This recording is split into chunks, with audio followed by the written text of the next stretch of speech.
Les nouveautés pour Énergie 12, c'est d'abord le maintien de Crimes qu'on connaît et qui est en poste depuis 3 ans. Et puis la nouveauté, c'est désormais des crimes en direct.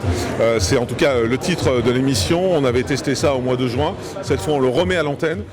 Ça sera en mensuel sur Énergie 12, des émissions dans lesquelles on va lancer des appels à témoins avec des familles en plateau. Donc voilà, c'est plus une émission de plateau qu'une émission de reportage, même si on conserve des reportages à l'intérieur. On va mettre un numéro de téléphone à disposition des téléspectateurs pour qu'ils puissent nous apporter des éléments qui doivent permettre de faire avancer les affaires.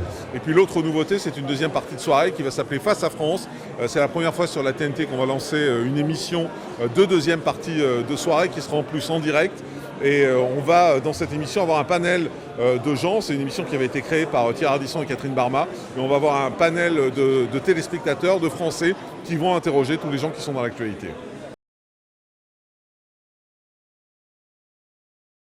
C'est une émission, enfin moi j'ai eu l'occasion de revoir un peu, c'est une émission par exemple dans laquelle il y avait des variétés à l'époque, donc voilà, ça c'est quelque chose qui ne sera plus là. Je pense qu'en plus les gens connaissent beaucoup mieux les médias aujourd'hui et ce panel qu'on va avoir est beaucoup plus à même de pouvoir interroger des personnalités. Il n'y a plus ce côté, on est impressionné d'avoir quelqu'un en face. Je suis convaincu qu'on va avoir de vrais dialogues, on va avoir de vrais gens qui vont pouvoir interpeller sans langue de bois toutes les personnalités.